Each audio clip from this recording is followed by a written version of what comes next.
Après un déjeuner romantique, un millionnaire se promène avec sa femme sur le trottoir alors qu'ils retournent à leur voiture de luxe. La femme heurte quelqu'un et laisse tomber quelque chose par terre. C'est alors qu'une petite mendiante s'approche et dit « Monsieur, ceci est tombé du sac de votre femme ». Elle lui tend une montre d'homme neuve et luxueuse, accompagnée d'un mot romantique. Le millionnaire, pensant qu'il s'agit d'un cadeau surprise pour lui, remet discrètement la montre dans le sac de sa femme et attend la surprise avec impatience. Cependant, la journée se termine et rien ne se passe. Le lendemain, le millionnaire est totalement choqué de retrouver la même note dans un endroit inattendu. Avant de commencer l'histoire, n'oubliez pas de laisser un like et de vous abonner à la chaîne pour voir plus d'histoires comme celle-ci. Le soleil de l'après-midi inondait les esplanades de marbre de Midtown Manhattan d'une lumière dorée, faisant scintiller les vitres des gratte-ciel comme des miroirs. Edward Montgomery ajusta sa cravate en soie italienne en marchant aux côtés d'Isabella, sa femme depuis 5 ans. Le déjeuner au Lernade avait été parfait, comme toujours lorsqu'il voulait l'impressionner par sa générosité. À 52 ans, Edward avait bâti un empire financier fondé sur la confiance. La confiance en ses partenaires, en ses employés et en sa propre capacité à cerner les gens. C'était cette même confiance qui le faisait sourire en regardant Isabella écarter de son visage une mèche de ses cheveux blonds soulevés par le vent. « Tu es particulièrement radieuse aujourd'hui », dit-il en lui touchant doucement le bras. Isabella sourit, mais Edward remarqua quelque chose de différent dans ses yeux verts, une distraction subtile qu'elle tentait de dissimuler. « C'est l'effet du champagne », répondit-elle, son rire un peu trop sec. « Tu choisis toujours les meilleurs restaurants. » Ils approchaient de la Mercedes noire garée sur le bord de la route quand l'incident se produisit. Un homme en costume sombre, marchant d'un pas vif en sens inverse, bouscula Isabella avec assez de force pour la faire légèrement trébucher. Son sac à main en cuir italien glissa de son épaule, et quelques objets s'éparpillèrent sur le trottoir. « Mes excuses, madame », s'exclama l'homme en l'aidant rapidement à ramasser ses affaires. Edward remarqua qu'il évitait tout contact visuel, gardant le visage baissé tandis qu'il rendait le sac à Isabella. « Ce n'est rien », répondit-elle, vérifiant le contenu de son sac avec une expression légèrement tendue. L'homme s'éloigna rapidement, disparaissant dans la foule de piétons. Edward s'apprêtait à faire une remarque sur l'impolitesse des gens quand une voix d'enfant le fit se retourner. « Monsieur Edward. » C'était Lucie, la petite sans-abri de 6 ans qu'il connaissait des environs de son bureau. Ses cheveux bruns étaient attachés par un chouchou coloré, et elle portait une robe rose délavée qui avait connu des jours meilleurs. Malgré sa situation difficile, ses yeux marrons brillaient toujours d'une intelligence qui impressionnait Edward. La fillette courut vers lui, tenant quelque chose dans ses petites mains.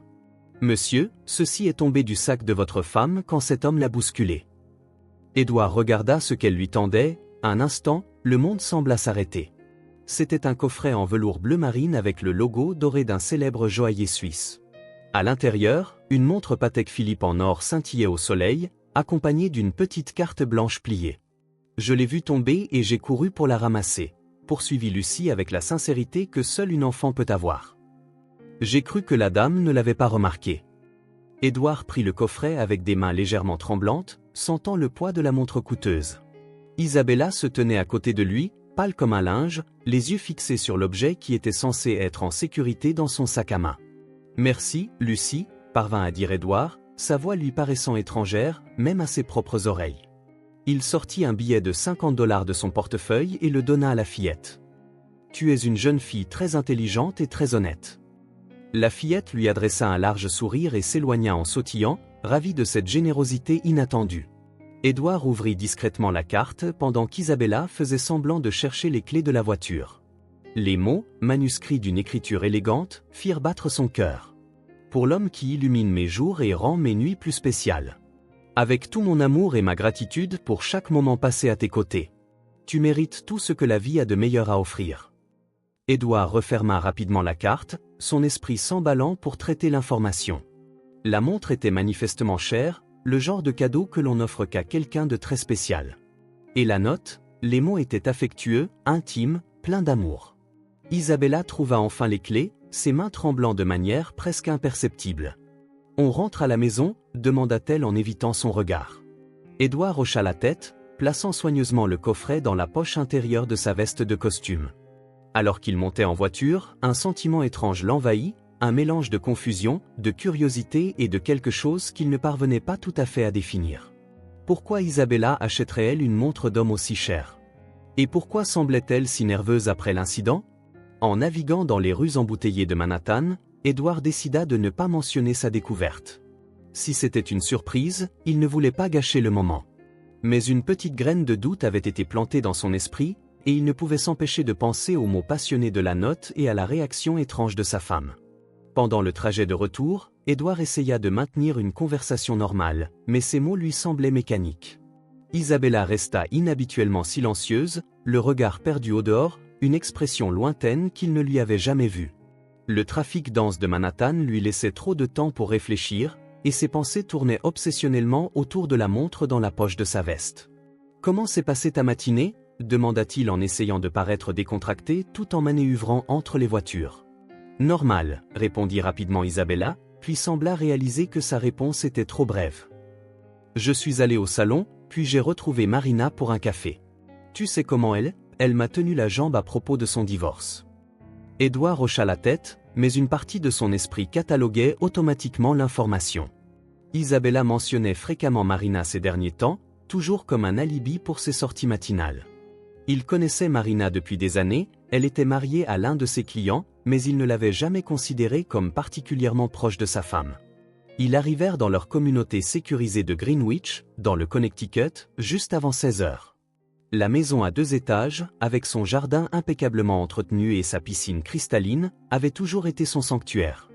Aujourd'hui, cependant, la familiarité des lieux ne lui apportait aucun réconfort. « Je vais prendre une douche », annonça Isabella dès leur entrée, montant rapidement les escaliers sans attendre de réponse. Edward resta dans le salon, écoutant le bruit de ses talons sur le parquet à l'étage. Il sortit le coffret de sa poche et l'ouvrit de nouveau, étudiant chaque détail.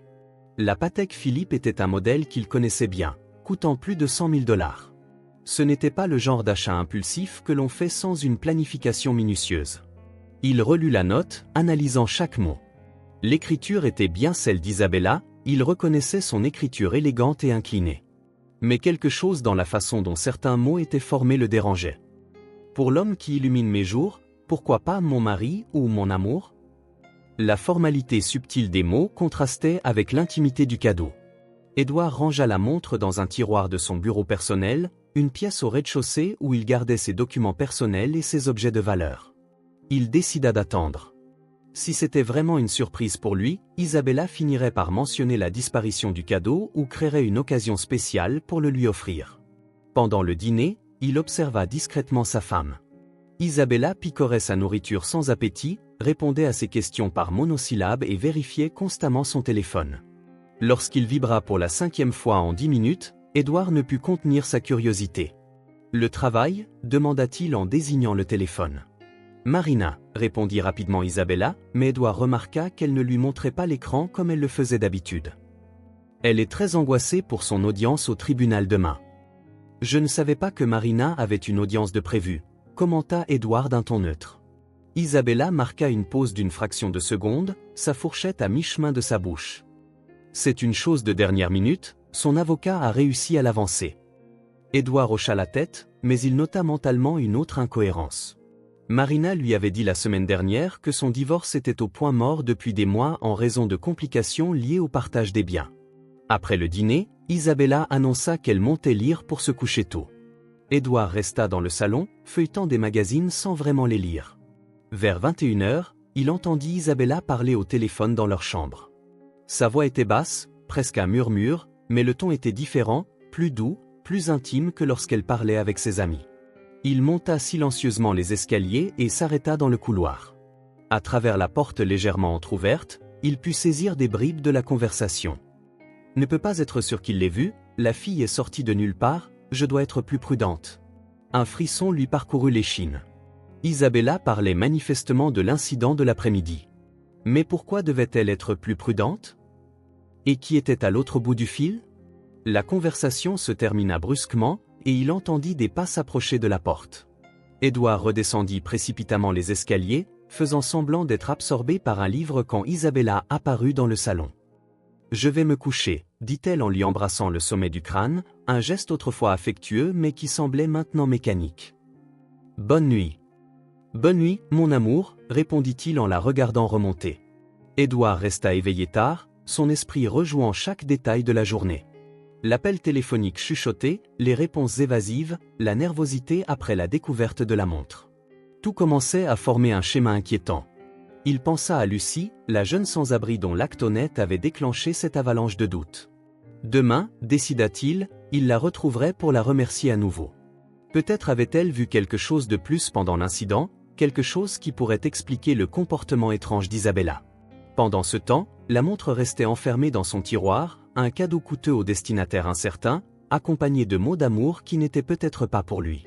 Édouard s'endormit avec le sentiment troublant que sa vie parfaite était sur le point de s'effondrer et que cet après-midi ensoleillé n'avait été que le début d'une découverte qui changerait tout. Édouard se réveilla avant son alarme, après une nuit de sommeil fragmenté, remplie de rêves confus. La lumière du matin filtrait à travers les rideaux de lin, créant des motifs doux sur le plafond de la chambre. À côté de lui, Isabella dormait profondément, le visage serein, contrastant avec l'expression tendue qu'elle avait arborée la veille au soir. Il la regarda quelques minutes, essayant de concilier l'image de sa femme bien-aimée avec les soupçons qui grandissaient dans son esprit. Dans la salle de bain, en se rasant, Édouard étudia son propre reflet. À 52 ans, il était encore en bonne forme, mais les rides autour de ses yeux semblaient plus prononcées ce matin. C'était le visage d'un homme qui avait bâti sa vie sur la confiance, une confiance qui était maintenant mise à l'épreuve d'une manière inimaginable. Il descendit à la cuisine et se prépara un café, profitant de ces moments de calme pour organiser ses pensées.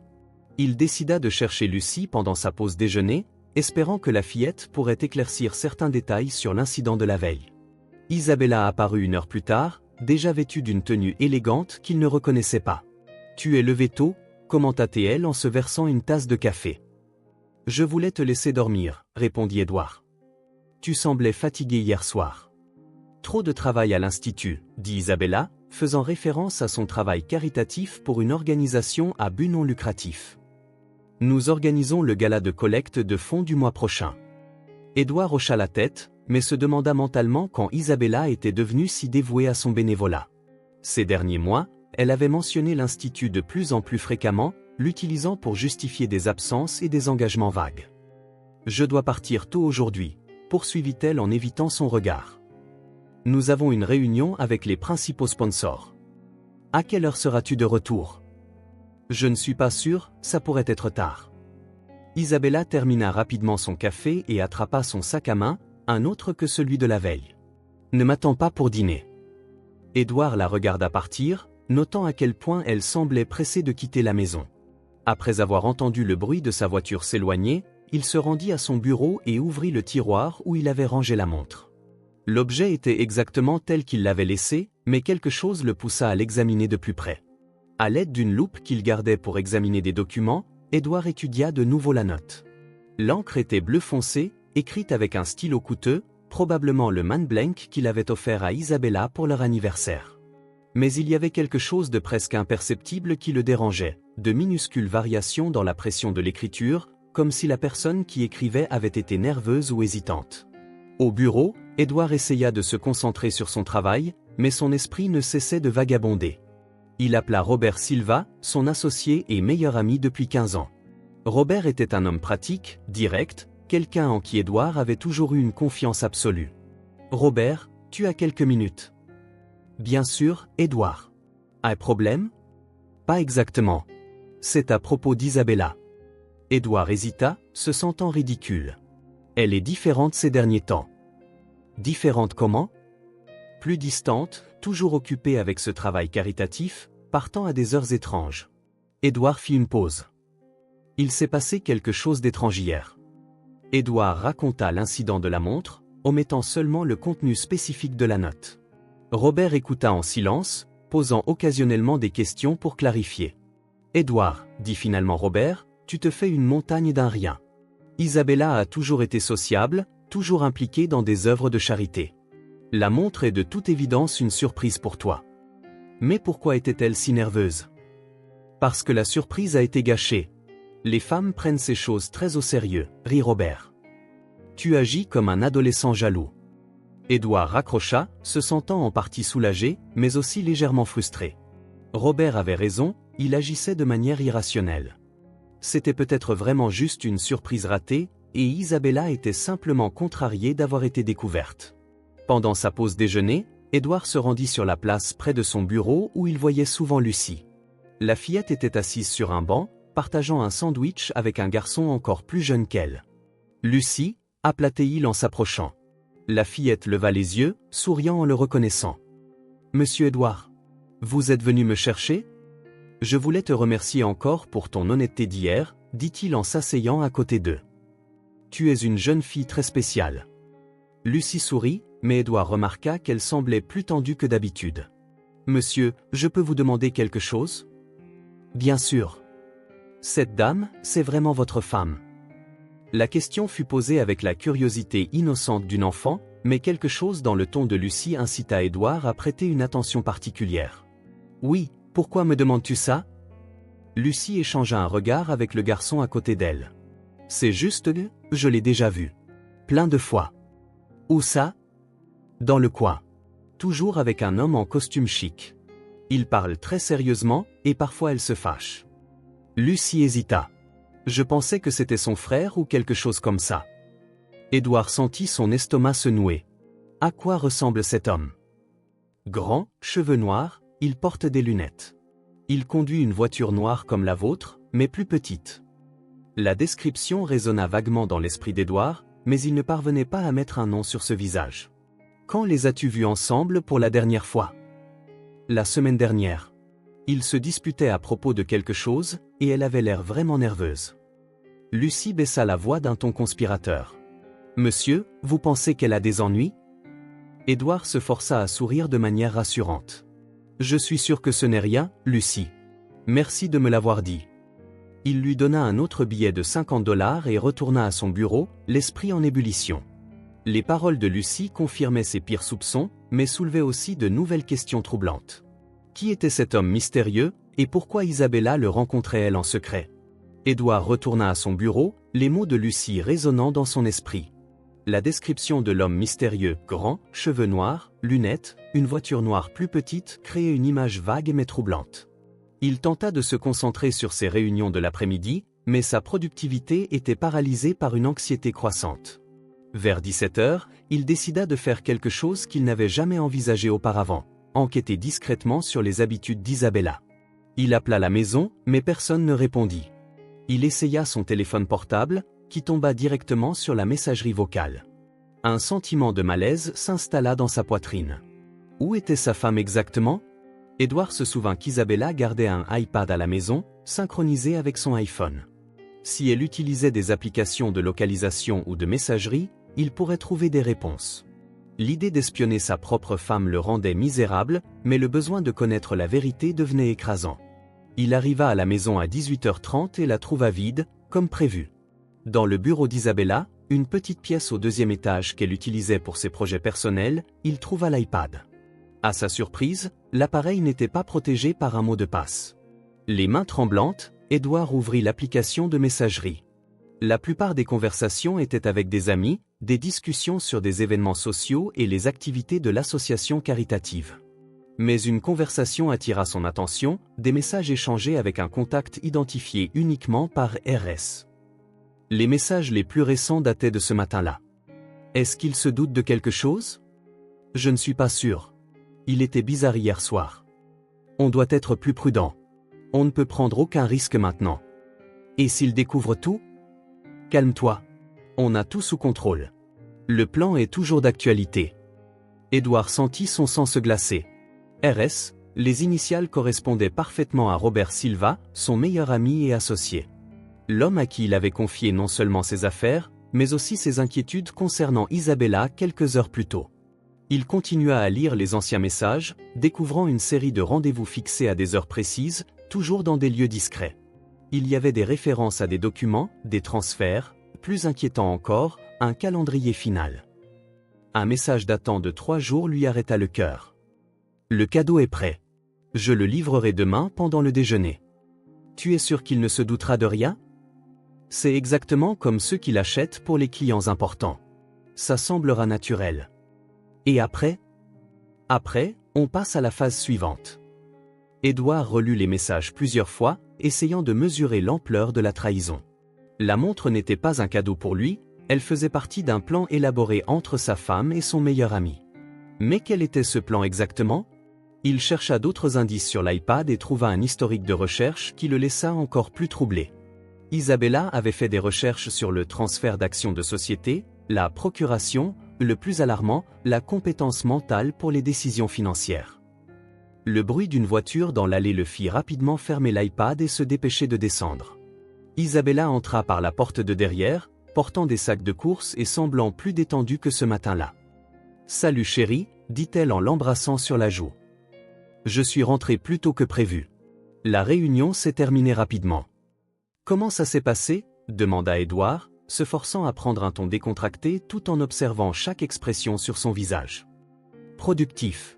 Nous avons confirmé 3 sponsors majeurs pour le gala. » Isabella commença à déballer les courses, évitant un contact visuel prolongé. « Et ta journée ?» ?»« La routine. J'ai parlé avec Robert de quelques contrats. » Edouard observa attentivement la réaction d'Isabella au nom de Robert. Pendant une fraction de seconde, elle s'arrêta en train de ranger une bouteille de vin, mais elle se reprit rapidement. « C'est bien. Il est tellement dévoué à tes affaires. » Pendant le dîner, Edouard étudia sa femme avec une nouvelle perspective. Chaque geste, chaque mot avait maintenant une signification différente.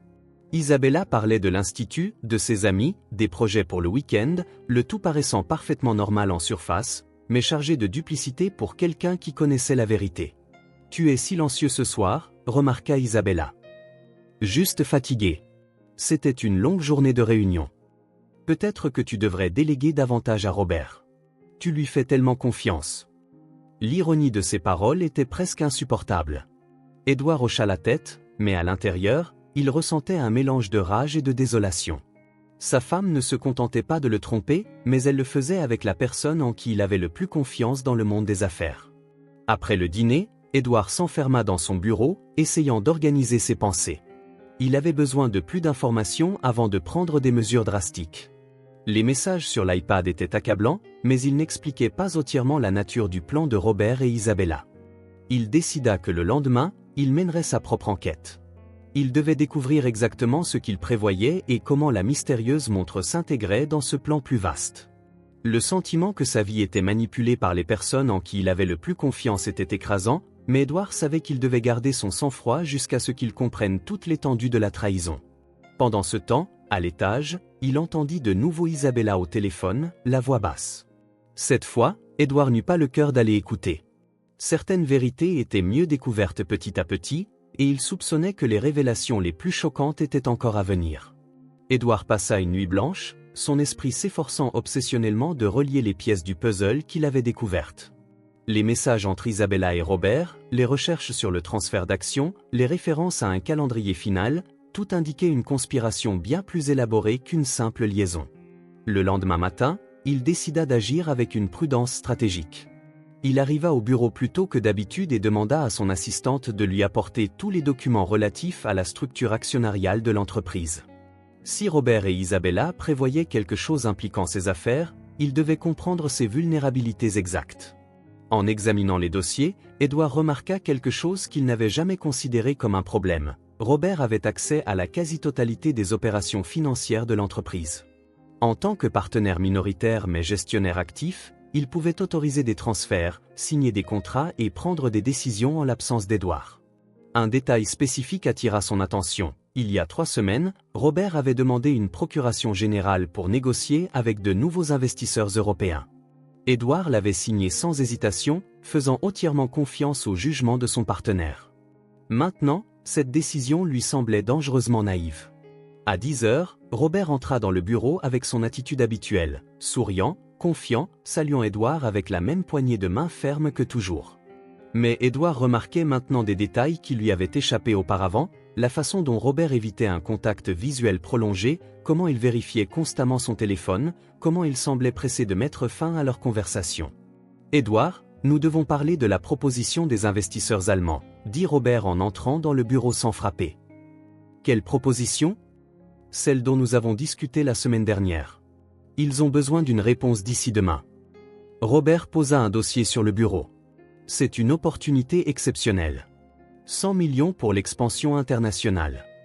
Édouard ouvrit le dossier et trouva des documents détaillés sur une supposée société allemande intéressée par l'acquisition de 40% de son entreprise. Les documents semblaient professionnels, mais quelque chose dans le ton pressant de Robert le fit hésiter. « Je ne me souviens pas que nous en ayons discuté, » dit Édouard prudemment. « Tu as été préoccupé par des questions personnelles. Isabella a mentionné que tu étais stressé ces derniers temps, » sourit Robert, mais Édouard vit une tension subtile dans ses yeux. « J'ai donc pris l'initiative de faire l'analyse préliminaire. » La mention d'Isabella lui envoya un frisson dans le dos. « Tu as parlé de mes affaires à ma femme ? » Juste en passant. Tu sais comme elle s'inquiète pour ton bien-être.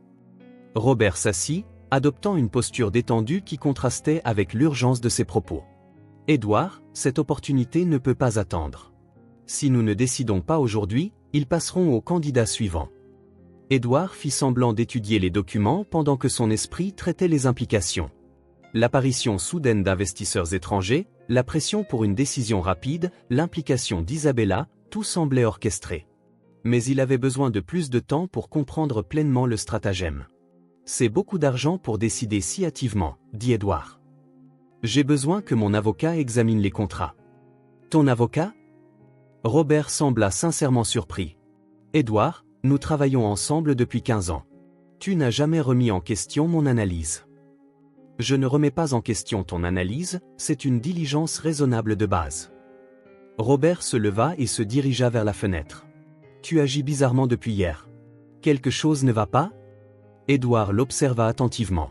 « Pourquoi demandes-tu ça ? » « Parce que tu sembles paranoïaque, méfiant. » Robert se tourna pour lui faire face directement. « Si quelque chose te dérange, je préférerais que tu me le dises. » L'audace de la question laissa Édouard momentanément sans voix.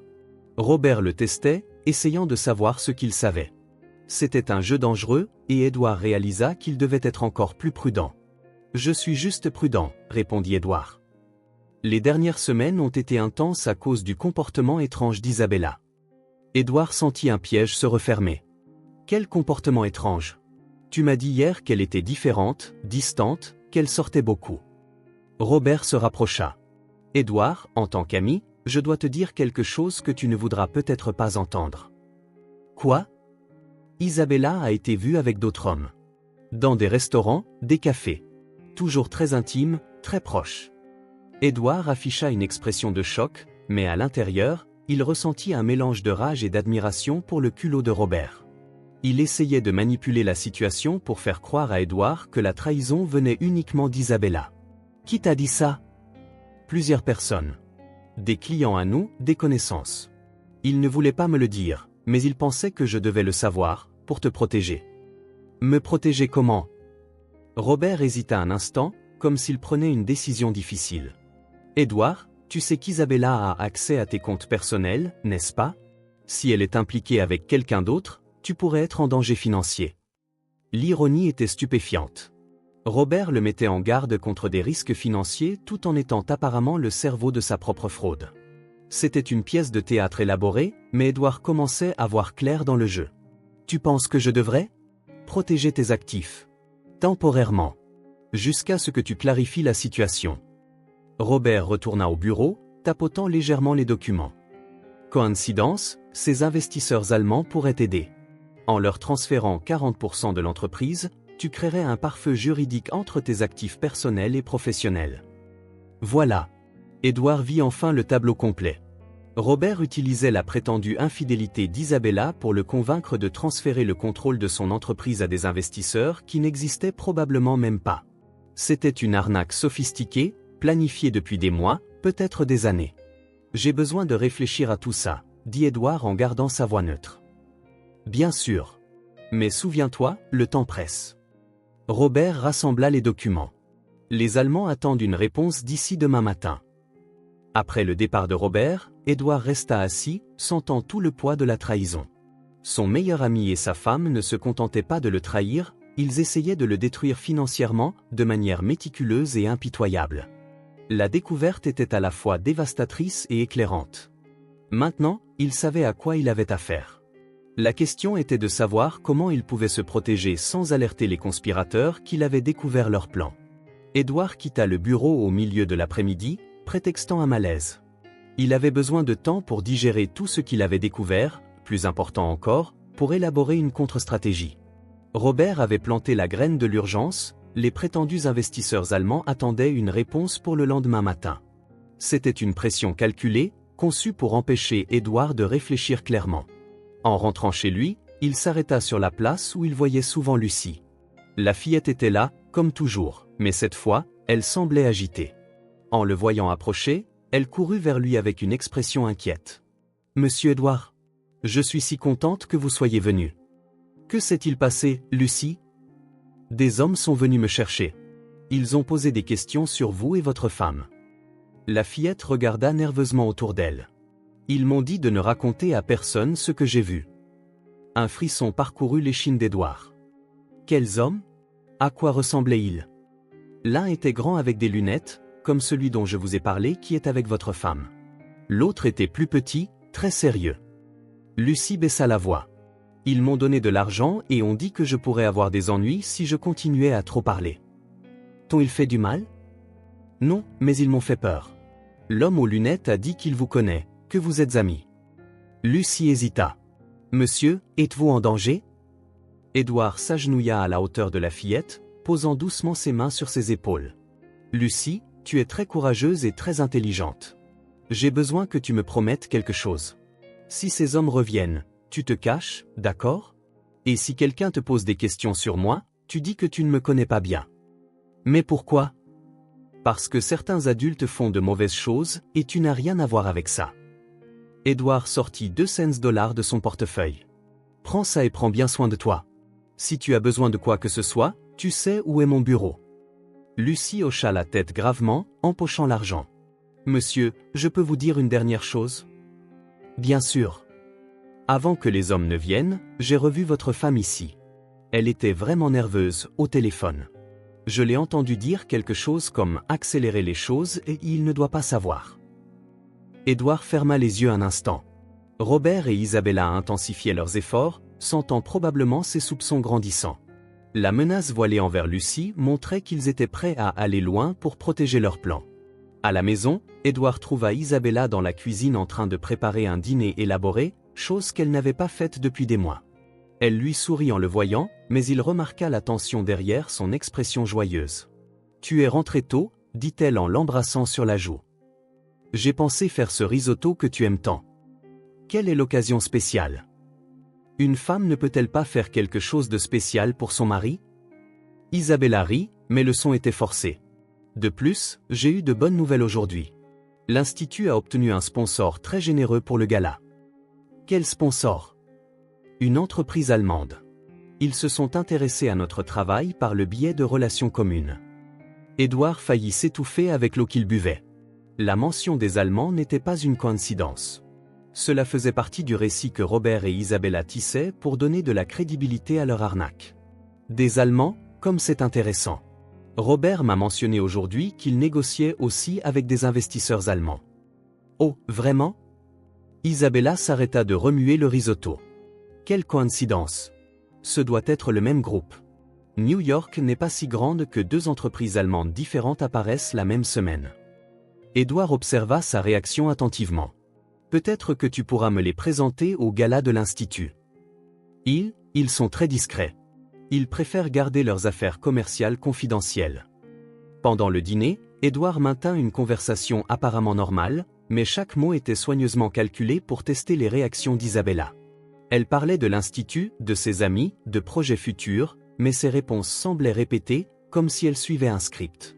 Robert m'a suggéré de prendre une décision rapide concernant les investisseurs, commenta Édouard d'un ton neutre. Il a toujours été très proactif en affaires. Isabella évita de le regarder directement. Peut-être serait-il sage de faire confiance à son jugement.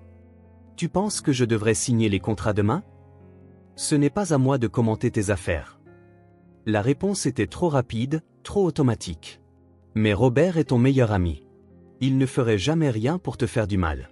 Feignant l'accord, mais à l'intérieur, il ressentait un mélange de tristesse et de détermination. Isabella l'encourageait activement à tomber dans le piège, confirmant qu'elle était une participante volontaire et consciente de la conspiration. Après le dîner, Édouard se retira dans son bureau, prétextant devoir examiner des documents. En réalité, il planifiait sa prochaine action. Il avait besoin de preuves concrètes avant d'agir, mais il savait aussi que le temps pressait. Il décida que le lendemain, il ferait une découverte qui changerait complètement la donne. Il y avait quelque chose que Robert avait dit sur l'urgence des Allemands qui ne collait pas. Aucune entreprise sérieuse ne prendrait une décision de 100 millions d'euros avec un délai de 24 heures. Il était temps de creuser plus profondément. Pendant ce temps, dans la chambre, il entendit Isabella passer un autre appel chuchoté. Cette fois, il réussit à saisir quelques mots. Demain matin, il va signer, tout se déroule comme prévu. Édouard serra les poings, sentant une rage contrôlée monter en lui. Il célébrait prématurément, supposant qu'il était trop naïf pour remarquer la manipulation. Il était temps de leur montrer qu'il sous-estimait gravement son intelligence. La nuit promettait d'être longue. Le lendemain, il affronterait la vérité de front, et leur vie, à tous, changerait pour toujours. La question était de savoir s'il pourrait renverser la situation avant qu'il ne soit trop tard pour sauver tout ce qu'il avait construit. Édouard arriva au bureau à 7 heures du matin, 2 heures avant Robert. Il avait un plan, trouver des preuves physiques de la fraude avant la réunion de 9 heures, où il était censé signer les contrats avec les investisseurs allemands. Son assistante n'était pas encore arrivée, lui donnant un accès complet au dossier sans éveiller les soupçons. Il commença par le bureau de Robert, chose qu'il n'avait pas faite en 15 ans de partenariat. Leur confiance mutuelle avait toujours rendu les vérifications croisées inutiles. Maintenant, cette même confiance semblait avoir été sa plus grande vulnérabilité. Le bureau de Robert était impeccablement organisé, comme toujours, mais Édouard connaissait bien son ami. Il était trop méticuleux pour laisser des preuves évidentes en vue. Il ouvrit systématiquement les tiroirs, ne trouvant que des documents apparemment normaux, jusqu'à ce qu'il atteigne celui en bas à gauche. Là, dans un dossier discret, il trouva quelque chose qui lui glaça le sang. Des copies des documents de sa propre entreprise avec des signatures qui ressemblaient à la sienne, mais qu'il était certain de n'avoir jamais faites. Des transferts d'actions, des modifications de procuration, des changements dans la structure de l'entreprise, tous datés des 3 derniers mois. Mais la découverte la plus choquante se trouvait dans un deuxième dossier, des dizaines de photos d'Isabella avec différents hommes dans des situations apparemment intimes. Les images étaient clairement mises en scène, les angles trop parfaits, les expressions trop exagérées. C'était un dossier de preuves fabriquées d'infidélité conjugale. Édouard examina les photos à la loupe, notant des détails qui confirmaient ses soupçons, des ombres incohérentes, de subtiles différences de qualité d'image qui suggéraient une manipulation numérique. Robert avait créé tout un dossier de fausses preuves pour justifier toute action drastique qu'Édouard pourrait prendre. Puis il trouva quelque chose qui fit s'effondrer complètement son monde. Au fond du dossier se trouvait une note manuscrite, non pas d'Isabella, mais de Robert. C'était un brouillon du même texte romantique qui accompagnait la montre, avec des notes en marge. Édouard reconnut l'écriture. Robert avait essayé d'imiter l'écriture d'Isabella, s'entraînant plusieurs fois pour obtenir une version convaincante. Mais il y avait plus.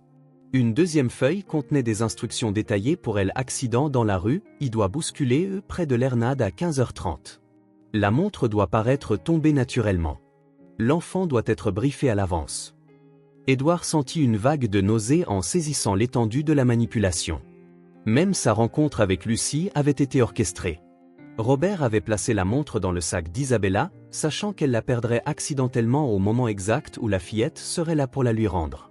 Il continua à lire les documents, découvrant des détails de plus en plus troublants. Robert avait étudié ses habitudes, ses trajets, ses horaires. Il connaissait ses vulnérabilités émotionnelles et avait élaboré un plan pour les exploiter systématiquement. Une note en particulier le fit trembler, fait trop confiance aux gens. Rationalise toujours les situations suspectes. Utilisez cela contre lui. Le bruit de pas dans le couloir le tira de ses pensées. Rapidement, Édouard photographia les documents les plus critiques avec son téléphone et remit tout exactement comme il l'avait trouvé. Quand Robert entra dans le bureau, Édouard était assis à son propre bureau, faisant semblant d'examiner des contrats. Matin, Édouard. Prêt pour la réunion avec les Allemands ? Presque, répondit Édouard, forçant un ton normal. Je termine juste quelques détails. Robert s'approcha, posant un nouveau dossier sur le bureau. Parfait. Ils viennent de confirmer qu'ils seront là à 9 heures précises. Édouard ouvrit le dossier, trouvant des versions finalisées des contrats qu'il avait vus la veille. Mais maintenant qu'il connaissait la vérité, il pouvait voir clairement les pièges juridiques cachés dans le texte d'apparence professionnelle. Robert, dit-il prudemment, puis-je te poser une question personnelle ? Bien sûr. Penses-tu qu'Isabella m'aime vraiment? Robert hésita une fraction de seconde, une pause qui confirma tous les soupçons d'Edouard. Pourquoi demandes-tu ça? Dernièrement, j'ai l'impression que quelque chose est différent entre nous. Edouard, tu es paranoïaque.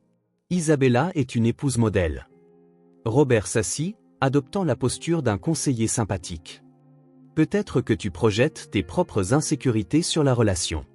Peut-être, acquiesça Edouard. Mais et si j'avais raison? Et si elle me trompait? Alors tu fais ce que tout homme intelligent ferait, tu protèges tes actifs et tu passes à autre chose. Robert se pencha en avant. C'est exactement pourquoi ces contrats sont parfaits. Même s'il y a des problèmes personnels, tes affaires seront en sécurité. L'audace de Robert était stupéfiante. Il utilisait la trahison même qu'il avait orchestrée comme justification pour qu'Edouard signe des documents qui le ruineraient financièrement. Et si je découvrais que la trahison est plus compliquée qu'il n'y paraît? Que veux-tu dire? Edouard l'observa attentivement. Et si je découvrais que quelqu'un en qui j'ai confiance est impliqué? Robert maintint une expression neutre, mais Edouard remarqua une tension presque imperceptible dans les muscles de son visage. Edouard, tu parles de manière très vague. Si tu as une suspicion spécifique, pourquoi ne me le dis-tu pas simplement? Parce que, dit lentement Edouard, parfois, les personnes que nous aimons le plus sont celles qui peuvent nous faire le plus de mal.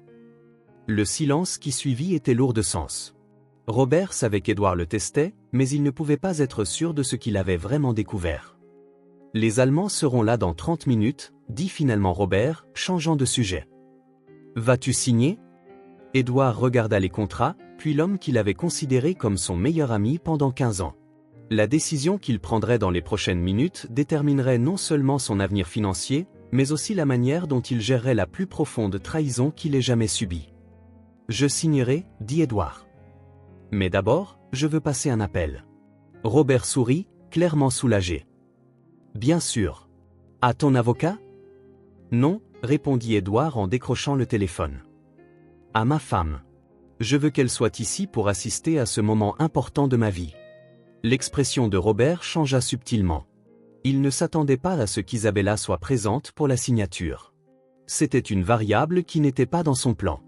Edouard composa le numéro, observant attentivement Robert pendant que le téléphone sonnait. Le jeu avait complètement changé, et c'était maintenant à son tour de fixer les règles. Isabella arriva au bureau 20 minutes plus tard, vêtue d'une tenue chic qu'Edouard ne reconnaissait pas. Son attitude était étudiée pour paraître décontractée, mais il pouvait voir l'anxiété derrière son sourire forcé.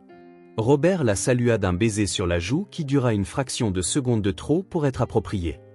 Quelle belle surprise, dit Isabella en s'asseyant à côté d'Edouard. Robert m'a parlé des investisseurs allemands. Quelle opportunité excitante. J'ai pensé que tu voudrais être témoin de ce moment, répondit Edouard, observant discrètement l'échange de regards entre elle et Robert. Après tout, si quelque chose tourne mal, tu seras aussi affecté. Rien ne tournera mal, dit rapidement Robert. Tout a été très bien planifié. Edouard sourit intérieurement. Robert venait de faire un aveu inconscient. Planifié depuis combien de temps? Quelques mois, depuis notre premier contact avec la société allemande. À 9 heures précises, 2 hommes entrèrent dans la pièce. L'un était grand et mince avec un accent vaguement européen, se présentant comme Klaus Weber. L'autre, plus petit et trapu, s'identifia comme Hans Müller. Tous deux portaient des costumes chers et des mallettes en cuir véritable. Edouard les salua cordialement, mais son expérience des affaires internationales détecta rapidement des incohérences. L'accent allemand de Klaus était imprécis, mélangeant des inflexions de différentes régions. L'anglais de Hans était trop parfait pour quelqu'un censé venir d'Allemagne. Monsieur Montgomery, dit Klaus, nous sommes très enthousiastes à propos de ce partenariat. Notre société, Bavarian Industries, voit un grand potentiel sur le marché américain. Parlez-moi davantage de Bavarian Industries, demanda Edouard. Quel est exactement votre domaine d'activité en Europe? Klaus et Hans échangèrent un regard presque imperceptible avant que Klaus ne réponde, principalement la technologie financière et les investissements dans les marchés émergents. Edouard hocha la tête, mais nota mentalement que la réponse était trop vague pour une entreprise censée investir 100 millions de dollars. De vrais hommes d'affaires allemands seraient bien plus précis sur leurs opérations. Et aviez-vous rencontré Robert avant cette opportunité? Pas directement, répondit Hans. On nous a présenté par des contacts mutuels à New York. Comme c'est intéressant. Ma femme a mentionné hier que son association caritative a aussi récemment obtenu un sponsor allemand. Peut-être vous connaissez-vous. Le silence qui s'ensuivit fut révélateur. Klaus et Hans regardèrent Robert, qui à son tour regarda Isabella. C'était une chaîne de communication non verbale qui confirmait qu'ils coordonnaient toutes leurs histoires. C'est possible, dit finalement Klaus.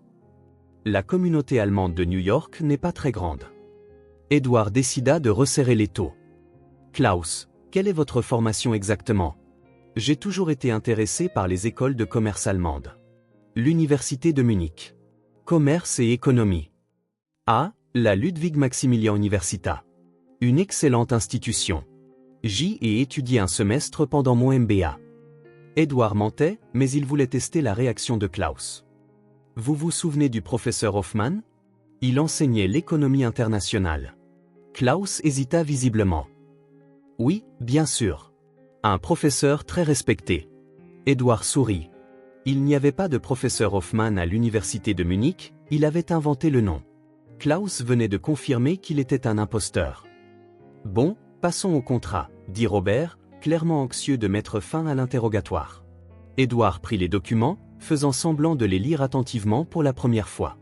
En réalité, il gagnait du temps pour décider comment procéder. Il savait que Klaus et Hans étaient des acteurs engagés, que Robert avait monté toute la situation et qu'Isabella était complice de tout. Avant de signer, dit Edward, j'aimerais faire une vérification de routine.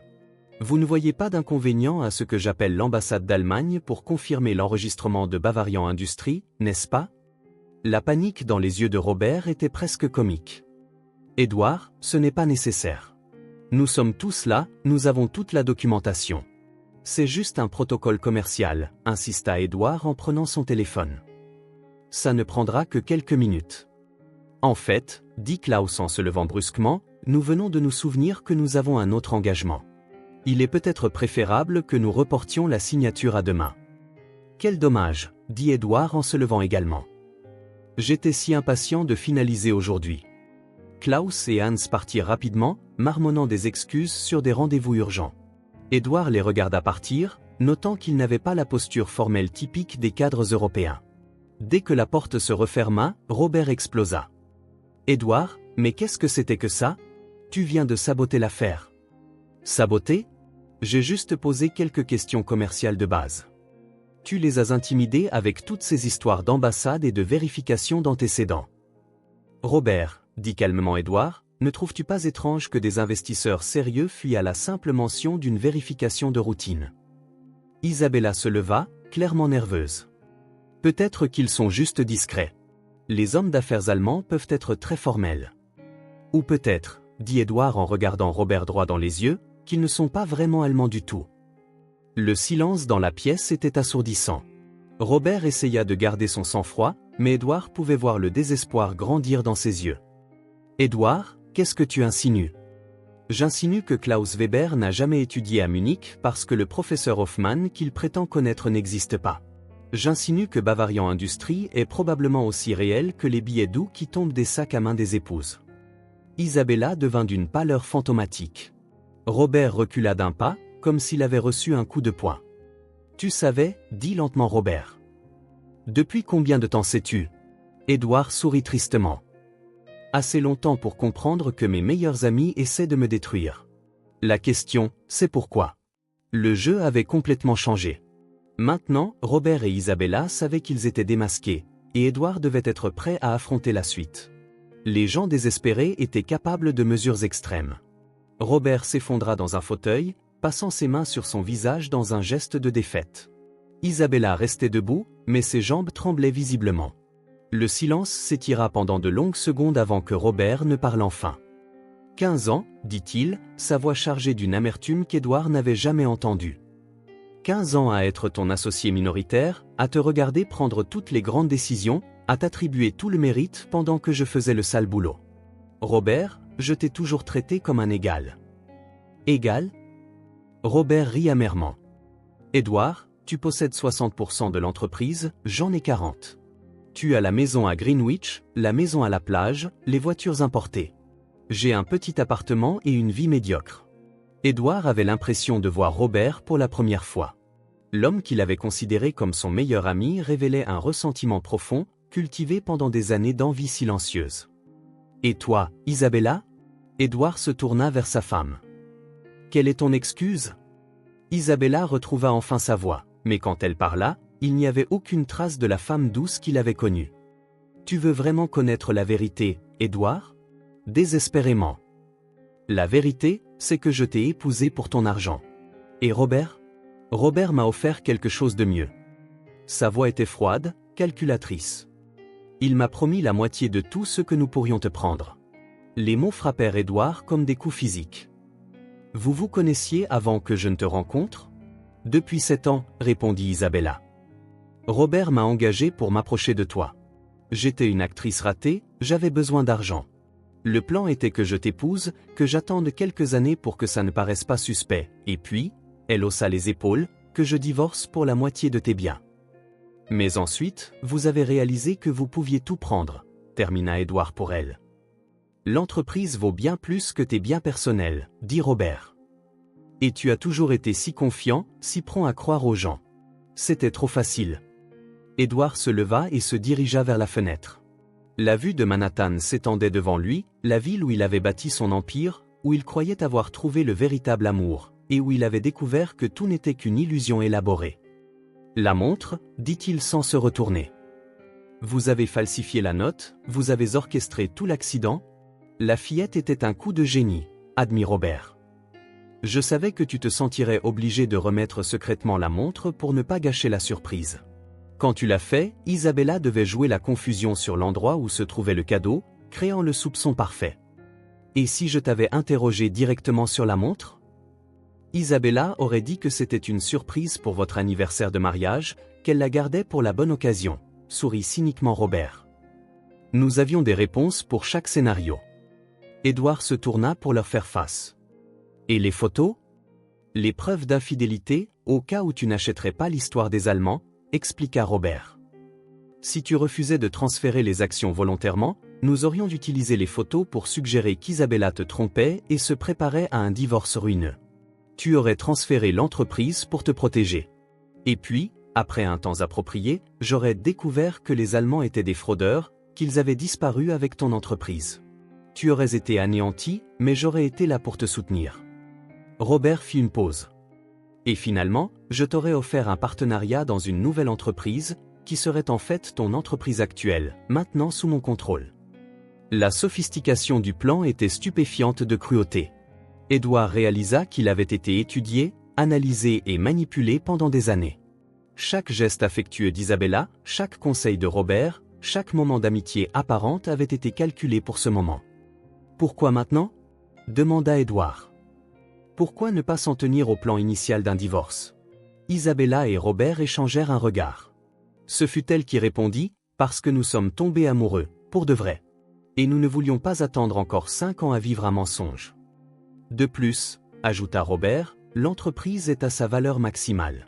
Si nous avions attendu plus longtemps, tu aurais pu prendre des décisions qui auraient réduit notre part. Édouard absorba l'information, ressentant un mélange de nausée et d'admiration pour la froideur de leurs calculs. Et la fille, Lucie ? Vous étiez prêt à lui faire du mal pour protéger le plan ? Personne n'allait être blessé, dit Robert sur la défensive. Elle a juste été découragée de parler de choses qu'elle ne comprenait pas. Vous avez menacé une enfant de 6 ans. Nous lui avons offert de l'argent et demandé la discrétion, corrigea Isabella. Ce n'est pas un crime. Édouard regarda ces 2 personnes qu'il avait aimées et en qui il avait eu confiance, voyant leur vrai visage pour la première fois. Robert, consumé par l'envie et l'ambition, Isabella, froide et calculatrice, prête à vendre des années de sa vie pour de l'argent. Et maintenant, demanda Édouard, maintenant que je sais tout ? Robert se leva, retrouvant une partie de son assurance. Maintenant, tu as le choix. Tu peux essayer de nous dénoncer, mais tu n'as aucune preuve concrète. C'est notre parole contre la tienne. Oh ! Oh ! Ou tu acceptes la réalité. Tu divorces d'Isabella à l'amiable, tu dissous notre partenariat civilement, et nous passons tous à autre chose sans scandales inutiles. Et pourquoi ferais-je ça ? Parce que, dit Isabella, sa voix retrouvant ce ton séducteur qu'Édouard connaissait si bien, l'alternative serait bien plus désagréable pour tout le monde. Y compris pour toi. C'était une menace voilée mais claire. Édouard réalisa que Robert et Isabella avaient également prévu cette éventualité. Ils avaient des cartes dans leurs manches qu'ils n'avaient pas encore révélées. J'ai besoin de temps pour réfléchir, dit finalement Édouard. Bien sûr, acquiesça Robert. Mais pas trop. Certaines situations pourraient se compliquer si tu tardes trop à te décider. Édouard les regarda partir ensemble, ne prenant plus la peine de cacher leur intimité. Quand la porte se referma, il s'enfonça lourdement dans son fauteuil, sentant le poids de 15 ans d'une fausse amitié et de 5 ans d'un mariage simulé. Mais il y avait une chose que Robert et Isabella ne savaient pas. Édouard avait enregistré toute la conversation sur son téléphone portable. Il avait maintenant les aveux complets des deux. Le jeu était loin d'être terminé. Édouard resta dans son bureau tard dans la nuit, écoutant encore et encore l'enregistrement de la confession. Chaque mot de Robert et d'Isabella était comme un coup de poignard, mais il savait qu'il avait une arme puissante entre les mains. La question était de savoir comment l'utiliser sans s'exposer aux situations compliquées que Robert avait mentionnées. Vers 22 heures, il décida de rentrer chez lui. Il devait feindre la normalité pendant qu'il planifiait ses prochaines étapes.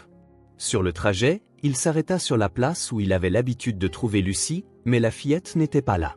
Une inquiétude froide s'empara de lui. Et si Robert et Isabella lui avaient fait plus que de la décourager?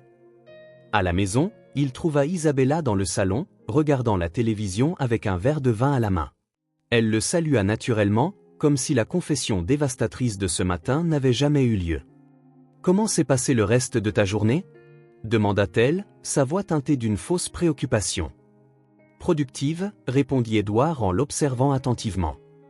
J'ai beaucoup réfléchi à notre conversation. Et es-tu parvenu à des conclusions? Quelques-unes. Édouard se versa un whisky, ayant besoin de l'alcool pour affronter une autre nuit de théâtre. Isabella, puis-je te demander quelque chose? Bien sûr. À un moment quelconque pendant ces 5 ans, as-tu ressenti quelque chose de réel pour moi? Quoi que ce soit. Isabella s'arrêta, son verre à mi-chemin de ses lèvres.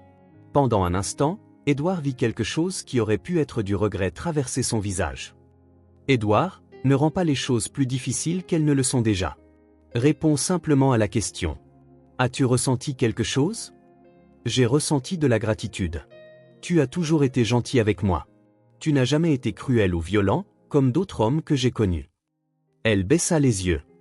Si les circonstances avaient été différentes? Mais elles ne l'étaient pas. Non, elles ne l'étaient pas.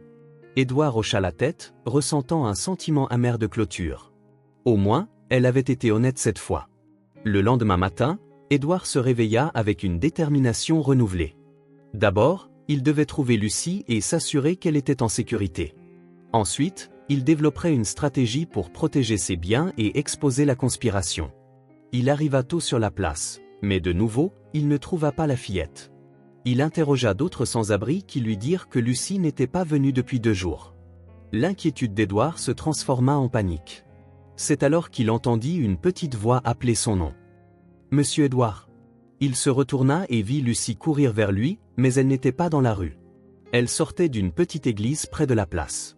La fillette avait l'air effrayée mais indemne.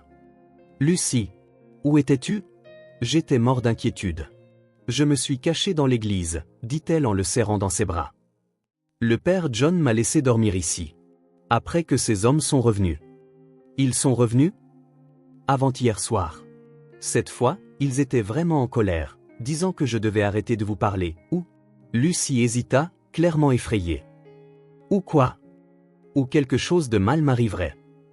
Des larmes commencèrent à monter aux yeux de la fillette. Monsieur, j'ai peur. Édouard s'agenouilla à côté d'elle, une rage protectrice montant dans sa poitrine. Lucie, tu as été si courageuse. Mais maintenant, j'ai besoin que tu le sois encore plus. M'aideras-tu à prouver que ces hommes sont de mauvaises personnes? Lucie hocha la tête gravement. Ils ne t'ont pas fait de mal, mais ils ont fait du mal à d'autres personnes. Et ils pourraient en faire encore plus si nous ne les arrêtons pas. Édouard expliqua soigneusement ce dont il avait besoin. Lucie était une enfant exceptionnellement intelligente et comprit rapidement la situation sans être effrayée par les détails les plus sombres. Vous avez un téléphone qui peut enregistrer, monsieur? Oui, pourquoi? Parce que je sais où ils se rencontrent. Je les ai vus parler près de la banque hier, pensant que je ne regardais pas.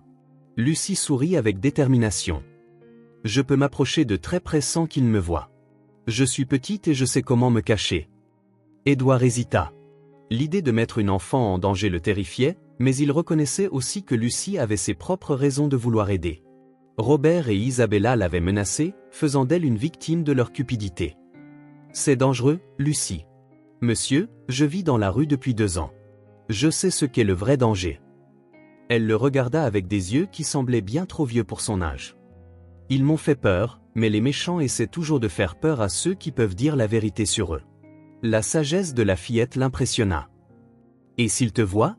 Ils ne me verront pas. Je connais toutes les cachettes du coin. Lucie fit une pause. De plus, vous êtes la seule personne qui ait jamais été gentille avec moi sans rien vouloir en retour. Je veux aider. Édouard ressentit une émotion intense, un mélange de protection paternelle et d'admiration pour le courage de la fillette. À son heure la plus sombre, alors que les personnes en qui il avait le plus confiance l'avaient trahi, une enfant abandonnée était prête à risquer sa sécurité pour l'aider. D'accord, dit finalement Édouard. Mais à une condition. Au premier signe de danger, tu cours. Promis? Promis. Édouard lui donna un vieux téléphone portable qu'il gardait dans son tiroir de bureau, déjà configuré pour enregistrer. Il lui expliqua comment utiliser les fonctions de base et ils convinrent d'un point de rendez-vous pour la fin de l'après-midi. En regardant Lucie s'éloigner, Édouard réalisa qu'il avait trouvé une alliée là où il s'y attendait le moins. Une enfant de 6 ans devenait son arme la plus précieuse contre des gens qui avaient planifié sa destruction pendant des années. Mais il savait aussi qu'il entrait en territoire dangereux. Robert avait clairement indiqué qu'il avait d'autres cartes à jouer, et des gens prêts à menacer des enfants étaient capables de tout. Édouard devait être prêt pour la suite. Cet après-midi-là, lorsque Lucie reviendrait avec les enregistrements, la véritable contre-attaque commencerait.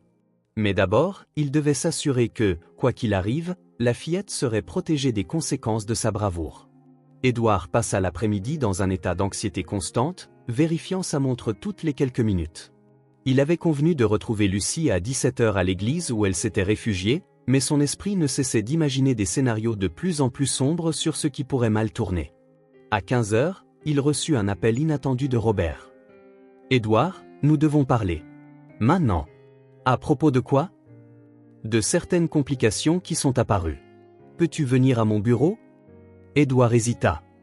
Quel genre de complications? Il vaut mieux que nous en discutions en personne. Disons simplement que certaines personnes pourraient créer des problèmes inutiles pour nous tous. La menace voilée était claire. Il savait qu'Édouard creusait, probablement par l'intermédiaire de Lucie. Édouard sentit un frisson lui parcourir l'échine, mais garda sa voix calme. J'y serai dans 20 minutes. Édouard arriva au bureau de Robert pour trouver non seulement son associé, mais aussi Isabella et 2 hommes qu'il ne reconnaissait pas. L'un d'eux était le Klaus Weber de la mascarade allemande. L'autre était un homme costaud à la présence intimidante. « Édouard, dit Robert en désignant une chaise. Assieds-toi. Nous avons quelques problèmes à résoudre. » Quel problème? Robert se dirigea vers la fenêtre, regardant la rue en contrebas. Tu as parlé à certaines personnes de nos affaires. Des personnes qui ne devraient pas être impliquées. Je ne sais pas de quoi tu parles. Une gamine des rues. Très jeune, très curieuse. Robert se tourna, les yeux aussi froids que la glace. Elle a posé des questions, a surveillé des endroits où elle ne devrait pas être. Édouard afficha un air confus. Robert, de quoi diable parles-tu? Édouard, intervint Isabella, nous savons que tu as donné de l'argent et un téléphone portable à la fille. Nos amis t'ont vu avec elle ce matin. L'homme costaud fit un pas en avant. La question est, où est-elle maintenant? Et qu'est-ce que tu lui as demandé de faire? Édouard réalisa qu'il était dans une situation extrêmement dangereuse. Ces gens avaient clairement intensifié leurs opérations, faisant appel à des gros bras pour l'intimider. Mais ils ne pouvaient pas révéler le plan de Lucie sans la mettre en danger. J'aide beaucoup d'enfants des rues, dit Édouard. C'est quelque chose que je fais depuis des années. Si vous interprétez ça comme quelque chose de sinistre, assez, aboya Robert. Nous savons que tu as compris notre plan. La question, qu'est-ce que tu vas faire à ce sujet? Vous parlez comme des criminels, répondit Édouard. S'il y a quelque chose d'illégal ici, je devrais peut-être appeler la police. L'homme costaud rit. Tu vas appeler la police et dire quoi? Que ta femme a une liaison? Que ton associé veut développer l'entreprise? Où est le crime? Édouard vit le piège. Robert et Isabella avaient pris soin de garder leurs actions techniquement légales, du moins en surface. Les confessions qu'il avait enregistrées étaient moralement accablantes, mais juridiquement ambiguës. De plus, poursuivit l'homme, tu as beaucoup à perdre si cette situation devient publique. Ta réputation, tes affaires, tes relations familiales. Vous me menacez? Nous offrons une solution civilisée, dit Robert. Tu signes les papiers de transfert volontaire d'action, nous te donnons une compensation équitable, et nous continuons tous nos vies sans scandale. Et si je refuse? Robert et Isabella échangèrent un regard. Ce fut elle qui répondit, Édouard, tu as toujours été une personne intelligente. Je suis sûr que tu prendras la bonne décision. À ce moment, le téléphone portable d'Édouard vibra. Un SMS d'un numéro qu'il ne reconnaissait pas. Monsieur, j'ai eu ce qu'il fallait. En route pour l'église. On se voit là-bas dans 10 minutes. Édouard masqua son soulagement. Lucie avait enregistré ce qu'il fallait, et elle était en sécurité. Maintenant, il devait sortir de là sans éveiller les soupçons. J'ai besoin de temps pour considérer votre proposition, dit Édouard en se levant. Combien de temps? Demanda l'homme costaud. Jusqu'à demain matin. Trop long, dit Robert. Tu as jusqu'à 18h ce soir. Édouard jeta un coup d'œil à l'horloge. Il était 16h40. C'est moins d'une heure. Assez de temps pour une décision simple, répondit Isabella. Oui ou non? Édouard réalisa qu'ils accéléraient tout parce qu'ils savaient qu'il avait découvert le plan. Il craignait probablement qu'il ait le temps de prendre des mesures de protection s'il avait un délai plus long. D'accord, acquiesça Édouard. À 18h, je vous donnerai ma réponse. Édouard quitta le bureau, sentant leur regard menaçant dans son dos. Dans le couloir, il fit semblant de vérifier ses messages tout en envoyant rapidement un SMS à Lucie, changement de plan. Retrouve-moi au commissariat de la 51e rue dans 30 minutes. C'est urgent. Il devait atteindre Lucie avant que les sbires de Robert ne la trouvent. Si la fillette avait vraiment réussi à enregistrer des preuves compromettantes, sa vie pourrait être en danger. Pendant le trajet vers le commissariat, Édouard prit une décision. Peu importait ce qui arriverait à ses affaires ou à sa réputation, il ne permettrait pas qu'une enfant innocente soit blessée par la cupidité des adultes. À 17h15, Lucie apparut à l'entrée du poste de police, courant vers Édouard avec un sourire triomphant sur son petit visage. « Monsieur, j'ai tout eu. Vous n'allez pas croire ce qu'ils ont dit. » Édouard s'agenouilla à côté d'elle, vérifiant qu'elle n'avait pas été suivie. « Ça va? Quelqu'un t'a vu? Je vais très bien. Et j'ai enregistré beaucoup de choses. » Lucie lui tendit le téléphone, les yeux brillants d'excitation. « Ils ont parlé de bien plus que ce que vous pouvez imaginer. » Édouard prit le téléphone, sentant qu'il était sur le point de découvrir toute l'étendue de la conspiration contre lui. Mais d'abord, il devait s'assurer que Lucie était complètement en sécurité. « Lucie, nous allons entrer dans le commissariat. Il y a des gens qui ont besoin d'entendre ce que tu as enregistré. On va arrêter les méchants ?» Édouard sourit pour la première fois depuis des jours. « On va essayer, ma petite. On va essayer. » À l'intérieur du commissariat, Édouard et Lucie furent accueillis par l'inspecteur Henri Santos, un homme d'âge mûr à l'expression sérieuse et aux yeux intelligents. Édouard expliqua brièvement la situation, omettant seulement les détails les plus complexes pour protéger Lucie d'informations inutiles. « Avez-vous des preuves pour ces allégations ?» demanda l'inspecteur. Édouard lui tendit son propre téléphone portable avec l'enregistrement de la confession de Robert et Isabella, puis le téléphone que Lucie avait utilisé pour son enquête secrète. L'inspecteur connecta les appareils à un système audio et commença à jouer les enregistrements. Le premier enregistrement, la confession de Robert et Isabella, était déjà dévastateur. Mais ce que Lucie avait réussi à capturer dépassait toutes les attentes d'Édouard. La voix de Robert retentit, claire et nette, dans le bureau de l'inspecteur, le transfert d'action est déjà préparé. Dès qu'il signe, nous aurons le contrôle total de l'entreprise. Les documents falsifiés pour Bavarian Industries sont parfaits, même un auditeur judiciaire ne pourrait rien repérer. Puis la voix d'Isabella, et s'il refuse complètement? Et si même les menaces ne marchent pas?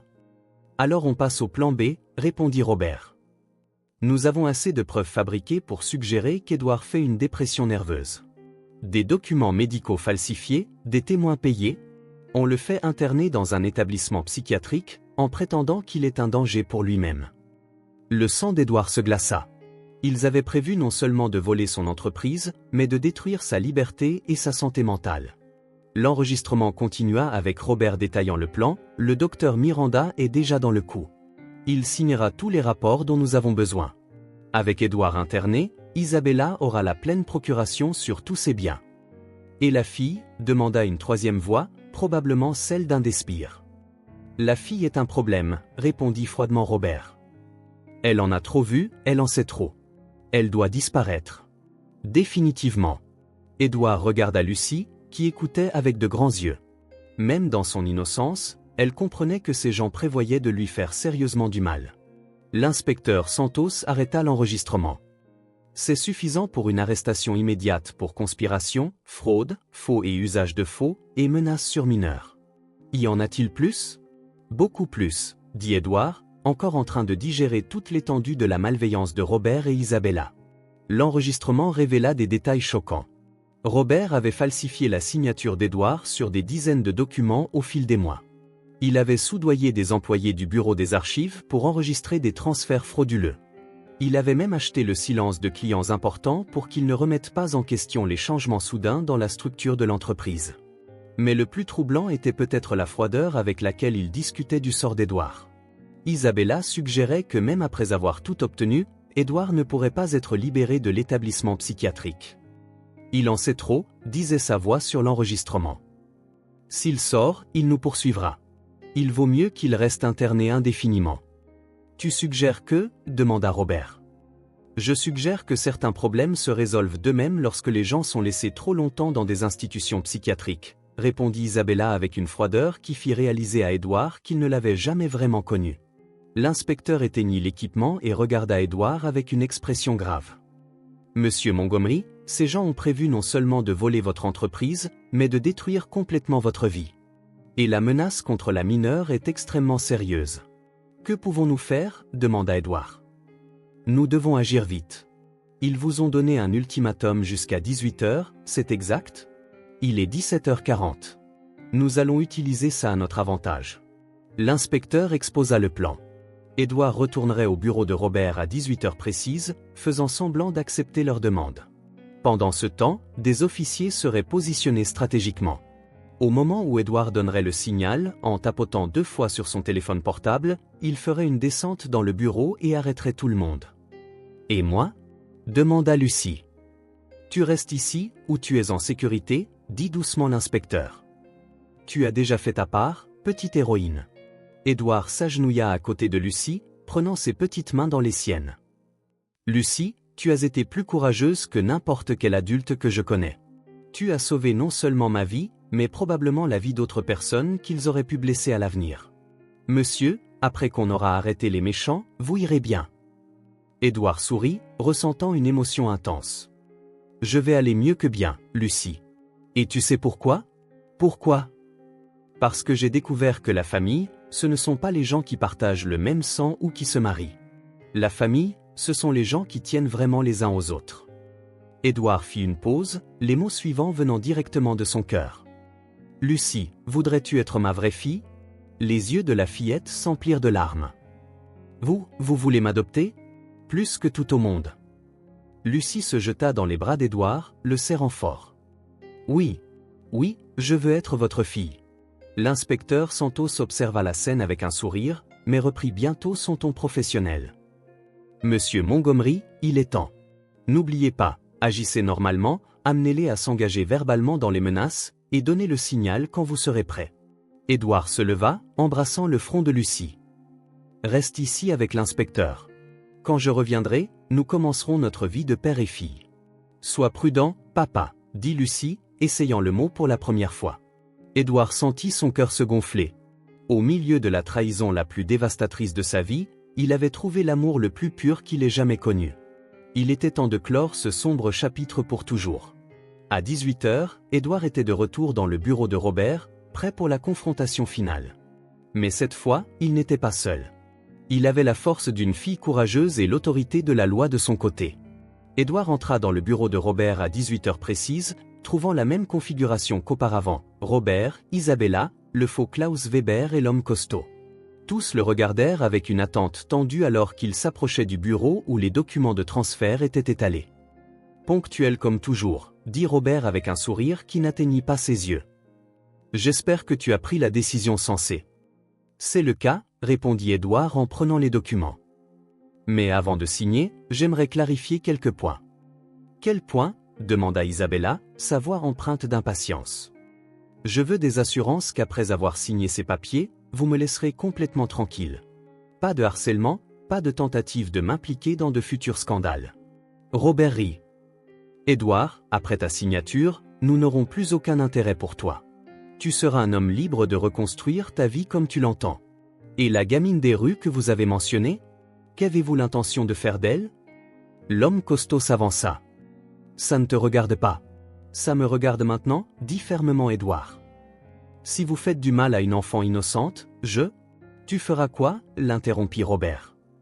Édouard, es-tu en position de faire des exigences ? Signe les papiers et arrête de compliquer les choses. Édouard prit un stylo, feignant l'hésitation. Il avait besoin qu'ils en disent plus, qu'ils s'engagent dans des menaces explicites pour l'enregistrement de la police. Robert, après 15 ans d'amitié, es-tu vraiment prêt à détruire complètement ma vie ? Ta vie ne sera pas détruite, répondit impatiemment Robert. Tu auras une compensation financière, tu pourras créer une nouvelle entreprise. Et si je décide d'enquêter sur les irrégularités de ce transfert à l'avenir, si tu deviens un problème persistant, nous pourrions devoir remettre en question ta stabilité mentale. Que veux-tu dire ?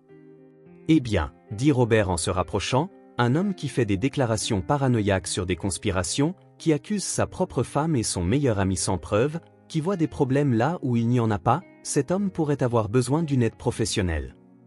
Suggères-tu que tu me ferais interner ?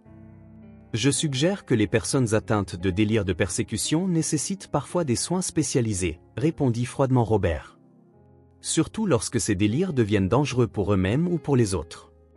Édouard sentit son estomac se nouer. Même en sachant que c'était un jeu d'acteur, entendre Robert articuler ouvertement le plan visant à détruire sa santé mentale était choquant. Et combien de temps durerait ce traitement ? Le temps qu'il faudra, dit Isabella. Certains patients ne se remettent jamais complètement d'épisodes psychotiques sévères. Édouard tapota 2 fois sur son téléphone portable, donnant le signal convenu. Instantanément, la porte du bureau s'ouvrit en grand et des policiers armés envahirent la pièce. Police. Tout le monde à terre, les mains derrière la tête. Le chaos éclata. Robert tenta de se précipiter vers la fenêtre mais fut rapidement maîtrisé. Isabella resta figée, le visage aussi blanc qu'un linge. Le faux Klaus Weber essaya de prendre un accent américain impeccable, mais il fut menotté avant de pouvoir inventer une nouvelle histoire. L'homme costaud fut le seul à offrir une résistance physique, se jetant sur un officier avant d'être maîtrisé et menotté. L'inspecteur Santos entra juste après ces officiers, s'adressant directement à Édouard. « Avez-vous eu tout ce dont nous avions besoin ? Ils ont confirmé les plans d'internement forcé et nous ont menacés explicitement, Lucie et moi. » Robert, toujours face contre terre, hurla « Édouard, tu ne sais pas ce que tu fais. Nous sommes partenaires depuis 15 ans. » Nos partenaires ne prévoient pas de détruire la santé mentale de l'autre, répondit calmement Édouard. Isabella, alors qu'elle était relevée par les officiers, fixa Édouard avec un mélange de rage et de désespoir. Tu as tout enregistré, n'est-ce pas ? Depuis le tout premier jour. Depuis le jour où une fillette de 6 ans m'a montré qui vous étiez vraiment. Une enfant, explosa Robert. Tu as détruit un partenariat de 15 ans pour une gamine des rues. J'ai détruit un mensonge de 15 ans grâce à une fille qui a montré plus d'honnêteté et de courage que n'importe lequel d'entre vous, corrigea Édouard. Alors que les prisonniers étaient emmenés, l'inspecteur Santos expliqua les prochaines étapes. Avec les enregistrements que nous avons, nous obtiendrons des condamnations pour conspiration, fraude, faux et usage de faux, menaces sur mineurs et tentative d'emprisonnement illégal. Il risque des années de prison. Et mon entreprise ? Tous les documents frauduleux seront annulés.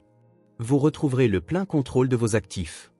Et le docteur Miranda mentionné dans les enregistrements est déjà sous enquête pour fraude médicale. Édouard sentit un poids immense se lever de ses épaules.